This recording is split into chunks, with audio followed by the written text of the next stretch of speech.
Hi, it's CJ Miller. I'm in Shreveport, Louisiana. Across the Red River is beautiful Bossier City, Louisiana. Come check us out. Lots of fun things to do, and really can't go wrong uh, with anything that you want to do here. We'll find you some stuff. So anyway, um, there's always something going on.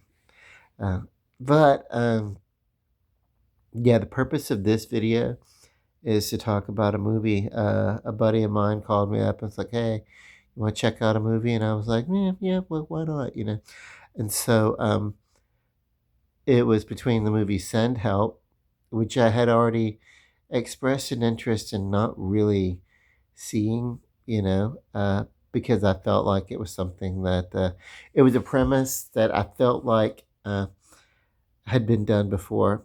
Uh, Class issues being addressed on a desert island. I mean, yeah, that's Lord of the Flies, right? Any way you want to take it, Lord of the Flies kind of does that premise first and best, and then everything else in that genre, you know, uh, marooned on a desert island genre film, be it uh, romance, be it adventure, be it horror, uh, like the Sent Help movie or whatever. It's all versions of the same story. Uh, and then I was given the other option of Iron Lung, which I had not really been aware of. So I'm going to give it a review, and the review is going to be kind of spoiler heavy. And so just let you know right now, if you don't want the movie spoiled to any large degree, um, yeah, go watch the movie. I'll go ahead and let you know that I'm giving it uh, an S for a standard uh, theater viewing. You could see it in a standard theater. You'll be perfectly fine. There's nothing in there that would warrant a 3D viewing of the movie. I don't think it's even offered in 3D, and there's nothing out there that would warrant seeing it in IMAX. The reason why IMAX really wouldn't work for this one in particular is because the entire movie takes place inside a mini submarine capsule, you know, and then there's uh, so yeah, it's futuristic premise, and it's kind of you know, the idea, uh, opens itself to sequels. Now, it was based on a video game that was developed, and the guy who developed the video game said that he got the idea for the game when he visited Loch Ness in England or whatever, and there was a museum, and he'd you know been made aware of being inside of the viewing of being inside of a uh,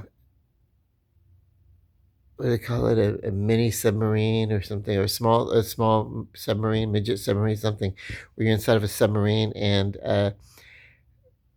really can't see much of anything, and you have to use sonar uh, to see around. Well, in the movie, I don't know about the video game that they built off of this, but the video game, the premise of the video game is that the player controls the submarine, and uh, the pilot of the submarine is what the player would control, and the pilot of a submarine is a uh, convict, and he is doing a community service for time off his sentence, or to be clear of his sentence, or something like that. And this is kind of a post-apocalyptic event that has happened, and if you didn't know this, seeing it in the film, you might actually kind of miss it, even though there's a uh, kind of a prologue that gets into it, but it's like it's a hardly mentioned kind of thing. So whatever. It, it basically talks about the premise of the game for sure, and the movie for that matter, is that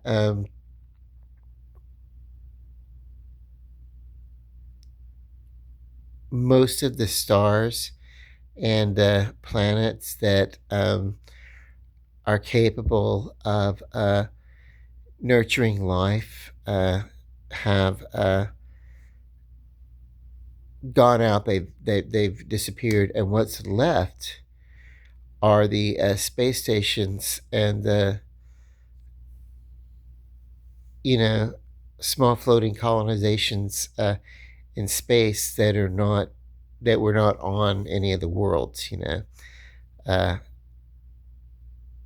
and so these are the survivors of that event, and then they are trying to find out what's going on. And I guess I don't know how long after the event happens, but there's a moon, a small moon that is found to uh, have a sea or an ocean of human blood, and so they're sending these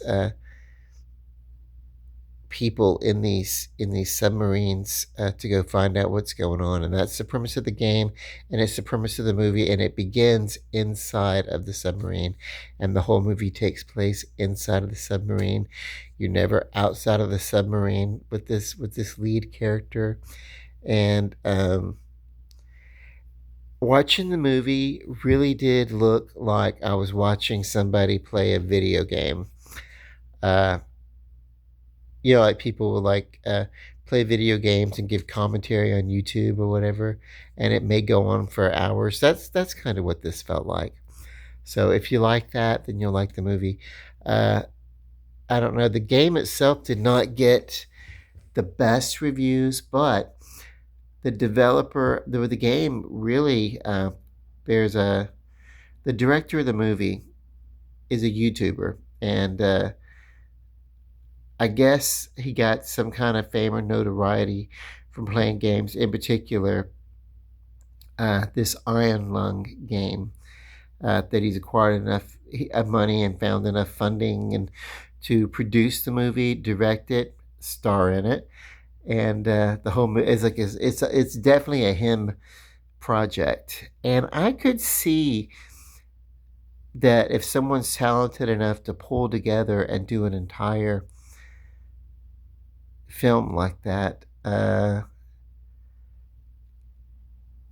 it's kind of a showcase of, hey, you could present it and say, hey, this is what I could do, and I'm willing to collect. He could probably he could build a career off of that if he wanted to, but the film itself is not going to win any major awards. It may win some genre based awards, if it's a science fiction horror.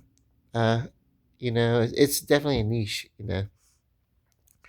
It reminded me a lot of Event Horizon, the movie Event Horizon. And the buddy I was with had not seen Event Horizon, but this reminded me of a more visually extreme version of Event Horizon, because for the most part, everything takes place inside the capsule of this uh, submarine.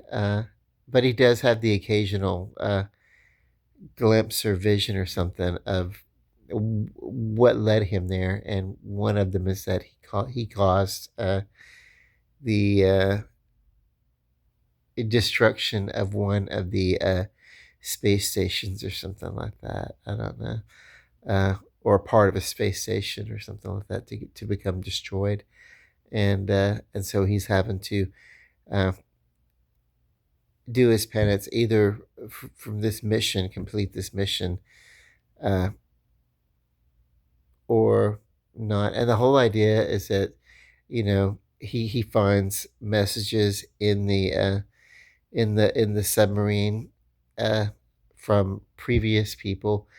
And of course, the people that have sent them down are like, we haven't sent other people. You're the first. But he's like, no, there have been people. I found notes and things like that, and they've left. And this happens in the game, and that it happens in the submarine. So you're in the submarine, and yeah, it's encounter all kind of weird, spooky stuff. The apocalypse, is it the result of uh, interdimensional aliens? Is it yeah, I don't know if they ever really find their answer. Is it devils and demons and that kind of stuff? Is it something else? How much of the events in the game, especially how much of the events in the movie? I haven't played the video game. I'm not going to play the video game because I'm not a gamer, and I'm not going to watch YouTube or whatever. But this director, he literally uh, funded the money, funded everything from you know playing this video game on YouTube, and he's producing the movie, and so for one person to be able to produce a movie that's going to get wide release in theaters uh, throughout the world, I think that's impressive enough. As a startup, as a first uh, major film or whatever, it's pretty good. So given a chance, you know, he'd be able to maybe work on producing, some stuff, other than just. But as far as an indie film goes, I mean, this was really good, and I think I would give it a step. I haven't even seen uh, the other one that we could have watched, which was the Send Help movie, but that was the one that interested me least. Um, because I had no I didn't it's a full feminist morality piece, really, is what it is. And it's like, whatever, like I don't know. But I made a video based just off the synopsis. I've talked about that movie and how I'm not interested in watching it, and if it I'll wait till it's streaming on uh one of the platforms or something like that. I don't think it's going to make a big impact, but I think there's potential for this director, Markiplier or whatever, Markiplier instead of multiplier, Markiplier, I guess. But is the YouTube handle, and then he's done the movie, and yeah. So basically, I think his talent as a producer is there. Um, as an actor, not so much. I mean, like, there's sometimes he's going through moments of real heavy regret, and it wouldn't hurt the dude to learn how to cry, or chop a few onions and hold them under your face if you're going to be on screen. Shed some tears. I mean, you know. Um, but well, let's see. Uh,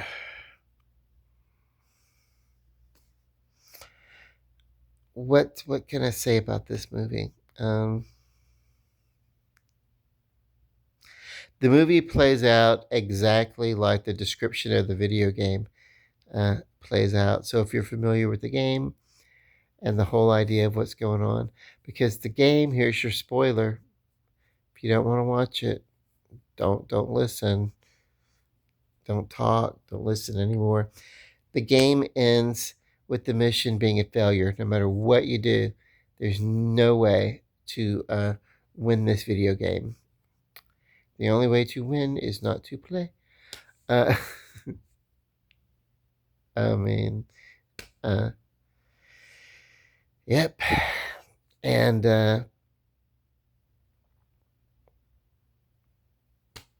video game ends with the message that the message was a failure, but they'll keep finding a way. Humanity will find another way to live. So whatever that lake of blood thing is definitely a no go. And then well, that's the way of the movie. The movie ends with the mission being a complete and utter failure. Nothing happens, and but also what the hell is going on throughout the movie to this guy? How much of it is real and how much of it is fantasy in his head, due to, as he says, just exposure to CO2s and everything like that. And he goes through periods of time where it's like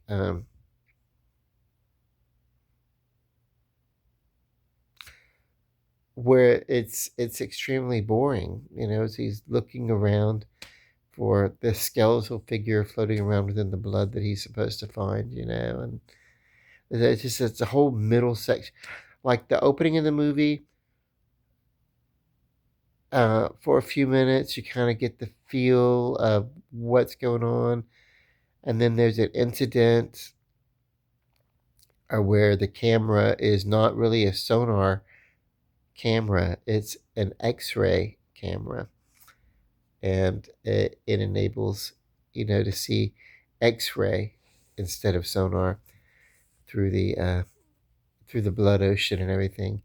And as such, um, if you're exposed to it, I don't know, it can cause lesions, cancers, tumors, that kind of stuff. So, but yeah. And what else? I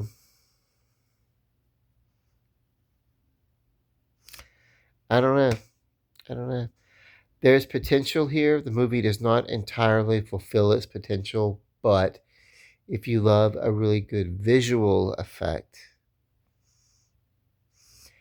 and if you don't mind that there's a lull in the movie that's really literally just gonna bore the shit out of you, where the guy is like just kind of like um basically exploring and creating some topography, which I guess is what you would have to do. This is probably one of these games where you're in the submarine and you're inside the submarine and there's clues inside of the submarine as to what's going on, little notes and this and that, and the wires, cross the wires. How many times in this game that the movie is based off of must someone go and like cross the wire so that they can hear some radio uh, signals in the submarine? If that's a big part of the game, if it's not, it should be, because it was a big part of the movie. And it really doesn't matter. It's like the the there's a message of inevitability. You know, one of these days, you know, extinction to life or something. I don't, whatever. Basic fear of just anything that's sentient. Um, but there it is. It is what it is, and whatever. But you know what? The there's a philosophical paradox to knowing that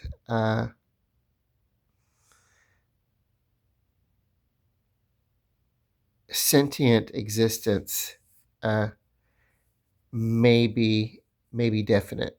It may have a definite period or a term or something like that, and may cease to be self-aware and alive, even, and then may or may not come back at some future time. We don't know. We have no idea what the end of what our ultimate future is. How long our future will be. That's what it is. We don't as a sentient organism that thinks and is self-aware and whatever. We have no idea